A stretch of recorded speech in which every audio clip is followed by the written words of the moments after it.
On today's episode of the Amicable Divorce Expert podcast, we have La-Verne Parris. La-Verne Parris is a life coach, and she wrote a book called Happiness Handbooks. She looks at each chapter as a handbook. And even though this was written by an African-American woman, La-Verne, to an African-American female audience, there's nothing cultural about this. Happiness is happiness is happiness. We are all the same people, regardless of the color of our skin, our religions, our races, our culture. It doesn't matter.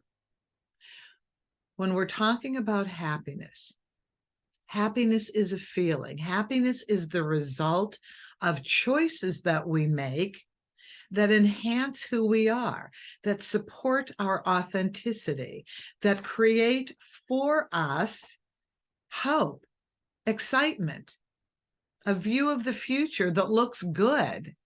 But I don't think we all understand what really makes us happy. And I think that we can be living in kind of a lull, a psychological lull, where we kind of think we're happy. I don't know. I guess I'm happy. I'm not sad. But we know when we're really happy, when something comes into our lives that excites us, that makes us look forward to the event, the day, we know. But we make compromises in our lives. We make compromises to work. We just need a job. We need to earn a living. We'll just do this to get by. And then that time just goes on and on and on. We lock ourselves into financial choices that require that we can continue to make the same or more amount of money. And a lot of times we just don't get on to the job we want, the way we want to express ourselves. And the pandemic was interesting because it forced us to make different choices. I, of course, continued doing what I'm doing, but many other people were forced into different life choices that made them happier. And it didn't matter what amount of money they made, because it appears that many people who made different career choices during the pandemic actually did better financially. Why? Because we started making those choices based on what we really enjoyed. And isn't it funny? We go to school, high school, we go to college, many of us, more people now than ever are going to college, and we think we know what we want to do for a living. And then we get out in the field and it's not what we want to do at all. So we have to do something different. Life is a series of choices, revising choices, making new choices. And so now let's go to the relationship at hand, your marriage, your divorce. So let's look at a couple different types of marriages and the happiness that it brings. So the one type of marriage is we fall passionately in love with each other. This person checks all the boxes. We're walking on cloud 9. We get married, and for a while, it really is nice. We continue to walk on cloud 9. Maybe we go down to cloud 8, right? Things get tough. We get locked into our routines. But hopefully that energy that we feel with the emotion towards the other person, hopefully it sustains. But then we're presented with life challenges that test that love we have for one another. How are we going to work through that? So that's one type of marriage. The other type of marriage is we weren't really in love with that person. That person just checked the boxes. There was security there. There may have been money there. There was a good-looking woman there. So we make our choices maybe a little superficially, and those marriages don't last.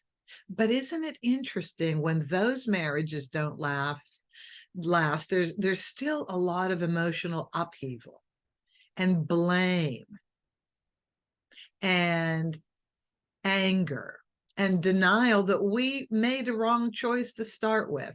Or not that the choice was so wrong, it may have looked right, but it didn't really work out. Yet we have to blame. No, we don't. We don't have to blame. Blame and happiness cannot live together. When we're blaming, we're angry. We need a vessel. We need an outlet. We need somewhere to put our anger, our hurt, our fear. And that's, of course, going to be in our spouse that we're about to get divorced from. And here's another example of a marriage that isn't going to last. So we made the choice. We got married. We started having kids. It's really not making us extremely happy. It's not. You know, we're not intimate like we used to be. Maybe we don't have the same parenting styles. Maybe we start arguing over ridiculous things. Any little thing sets us off. You know, maybe that's happening. So we know we don't have a great relationship. And then something happens to really put an obvious crack into the relationship. There's an affair. There's addiction issues. There's distance, no conversation. We're just going through the motions of being married and being parents. And then one of the two spouses comes to say they want a divorce, and we're shocked. We're shocked because we hear the words, I want a divorce. We're not shocked that the marriage isn't good. That we know. And you can't go into denial about that. We're shocked to hear those words. Quite understandable. So how does happiness fit into all of this? Well, happiness and the lack thereof drove one or both people to want a divorce. Okay, well, that's good. Strange that I'm saying it. No, because you have to change your situation in order to be happy again. Happiness has to be the goal. It has to be the goal in all of our choices. Are we choosing the right profession? Are we choosing the right friends to be around that it will allow us the freedom of self-expression? Have we chosen the right mate who will allow us the freedom of self-expression? And will you allow your mate the freedom of self-expression? We want self-expression, but do we want our mate to have it? So what is self-expression? Self-expression isn't yelling at one another. Self-expression isn't demoralizing each other. Self-expression is we need to be free to be the people we need to be. We need to be allowed to choose activities, simple things like what we like to do in recreational time. If we need to switch a job and it means a little interruption in finances, have we prepared for that? We need the freedom to redirect our lives when our lives have to be redirected. So if you're the breadwinner, so to speak, and you're just miserable in your job, is your spouse going to allow you to make that change? Is your spouse supportive of that? Have you prepared financially so that you can make a change? See, that's the other thing. Are both of you working so that you're allowing each other the freedom to make changes in your profession if you need it? I mean, these are all extremely helpful and important things. You know, what are the signs of a committed relationship so that you can be happy while you're evolving? You know, a committed relationship is something extremely important. The commitment to allowing you to be an individual, the commitment to the freedom that you have to be who you are too. Marriage isn't guaranteed. The length of marriage isn't guaranteed. You know, so knowing that when you take these vows to spend your life with each other, well, what if it doesn't work out? I know we make this commitment and we're great at it, and it's on this wonderful party day, and we have our friends and family around us. They're witnessing these vows. Marriage is a risk. Marriage, the ultimate length of your marriage is not guaranteed. It's just not. So we do our best. But what if getting out of the marriage will make us both happy? We need to really think about that. Now, let's just say that you both are very mature people. You both come to each other saying, I don't know, I mean, are you feeling what I'm feeling? I just don't feel overjoyed. I don't feel like we're growing together. Let's just say you both came to one another and said that. And you both determined that it was better to end the relationship and move forward as single individuals. And let's just say you have children. If you both come to this decision equally, that's the best for the kids, because then you can both come to the kids and say, look, mommy and daddy don't hate each other. Actually, mommy and daddy respect each other, that we both came to the decision that we would grow better individually, but that doesn't mean we don't love you. That doesn't mean we're not thrilled that we had you and we get to co-parent with you. Notice, we get to co-parent with you. Now you're modeling a really healthy way to make a major change in your life. But since we're talking about happiness today, you're not going to be thrilled. You're still going to process the marriage. You're going to process the choices that made you get married. You're going to come to a level of self-awareness so that you grow from your experience of being married. See, this is what adds to the happiness in your life. But, excuse me, if you're really into being self-aware, you may grieve the marriage. You may grieve the relationship, and that's okay. So in an intelligent decision to get divorced, it doesn't erase the grieving.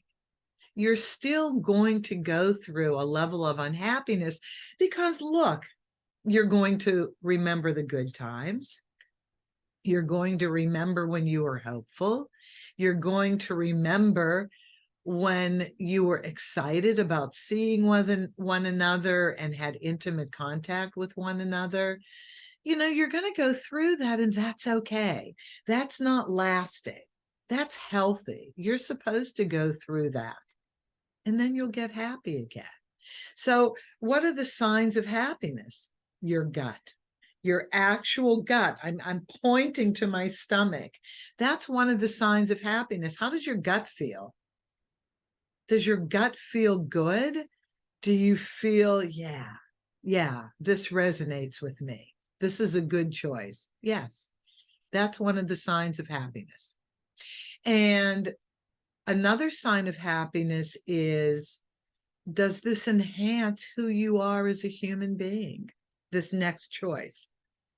That's another sign of happiness. So let me read to you the titles of the different handbooks within La-Verne's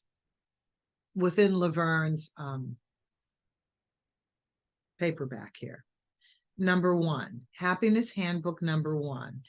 Girl, dump that chump. Now, when you listen to the actual podcast on the audio versions, you're going to hear me say to La-Verne at the very end, when she said, you know, Judy, you didn't ask me about this particular handbook. You'll hear me say, well, we don't call people names on the show. So you said chump, so I looked over it. So we started laughing about it. But here's what the message is. Don't hang on to a relationship that doesn't make you happy. Just don't do it. It's ridiculous. Go through therapy, do your diligence, and see whether the relationship can be repaired. But if it can't, get out of it. I mean, stop. Stop doing a false commitment. It It doesn't make anybody healthier and happier. Handbook number 2. Girl, fight your fears. Well, that's one of the biggest reasons why we don't get out of relationships, whether they're personal relationships or work relationships. Fear of the unknown. Embrace the unknown. The unknown will bring you joy. It really, really will, because you're going to have to work through that. You're going to have to start making other choices. And only by choices do we overcome fear and become happy again. So embrace the fear. Handbook number 3, reap your dreams. Well, if you start making decisions while in fear, your only choice is to choose things that make you happy. And you will. And so you will then be on your way to reap your dreams. Handbook number 4, grow your fro. Okay, so African American audience, but you know what that means? Let me translate for you. A fro is a means of self-expression. Our hair is our crowning glory. Whatever hairstyle makes us feel good is the hairstyle for us. It doesn't matter what other people think. Okay, and I'm the worst for grooming is important, but I like unusual looks. It looks artistic to me. As long as you're well groomed, create the look that's you. You know, Tony Robbins has a documentary on Netflix, and it's about his date with destiny. He let a film crew from Netflix record him. And he said, I created this person that you see before you. I created this, and he was proud of that. And I've never been to a Tony Robbins Date with Destiny seminar series, but just watching his Netflix special, I know he's a lightning rod character, a controversial character. You know, some people have said he's difficult to deal with personally. Okay, maybe that's the balance to the incredible person he is when he runs those seminars, but he doesn't give a shit what anybody thinks. This is the person he is. He curses. He does weird, unusual things. He makes people walk through fire, but this is who he is. This is what made him happy. This is what got him out of his doldrums as a young person. And then he just started teaching methods to be happy.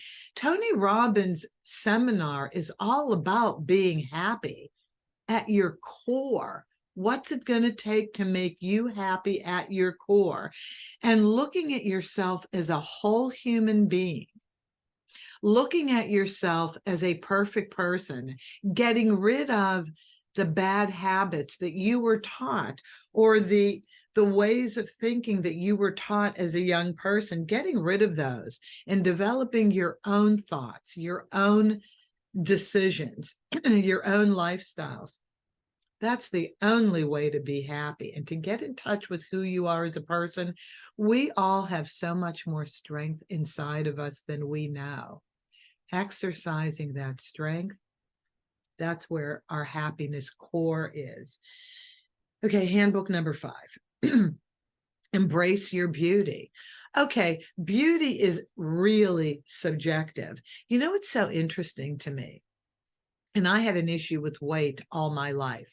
So I never considered myself good looking. And that's still in the back of my head, that I am not good looking at all. I am no different than so many people. But when we're happy inside, when we express ourselves authentically, we are beautiful to people. It doesn't matter what we really look like. Have you ever noticed that there are some people that are nerd looking, always have a companion? People who are overweight somehow find people to date. So none of this matters. And if you are drop dead gorgeous as a woman and you're married to somebody who just can't be monogamous, it doesn't matter how beautiful you are. Beautiful women get cheated on. It's the way it is. Successful, financially wealthy men get cheated on by their wives. At the end of the day, that doesn't matter. It really doesn't. So be who you are. Screw it. Be who you are. Embrace your beauty, whatever that is. And lastly, be geek chic. And I think that just is an extension of be yourself, because there's beauty in all of us. When we are authentic, when we are happy, we are beautiful to the world. And that's all we need to know. I really need to take a dose of my own medicine. I think what I just said was right. And I need to express myself. So, but in divorce, it is the best time to restart. It is the best time to get in touch with, okay, so I'm not going to be part of this union. I'm going to be on my own, at least for a while. I get to make all the choices that make me happy. My sister, when she was getting divorced, she said, look, the only thing I'm fearful about is being alone. I've never been alone. And I said, best thing that could ever happen to you. You don't know the freedom in being alone, the freedom of choice. I mean, you're not really alone. We have family and friends, right? We're not really alone. Excuse me, but we're alone in a partnership for the moment. The world is full of people that want to be around you, want to be helpful to you. It's okay. Be alone for a little while. Restart yourself. Be Tony Robbins. Create the person you want to be, and you will create the happiest person you could ever imagine you could be. And I wish that for all of you. I do. Happiness is a necessity.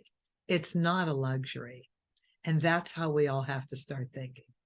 So thank you so much for this YouTube video version of the podcast. I wasn't recording video when I interviewed La-Verne, so that's why I had to do it myself. But thank you for joining me. I really appreciate it. And you know what I say at the end of every podcast. If you want to suggest a topic, I'm always open. You can reach me through the website for the podcast, Judith, theamicableddivorceexpert.com, theamicableddivorceexpert.com, or through my email, judith@theamicableddivorceexpert.com. Or just keep tuning in. I'll have a whole bunch of new topics for you. Please subscribe if you haven't already. Please turn this on to your friends who are getting divorced. And as always, have an amicable day.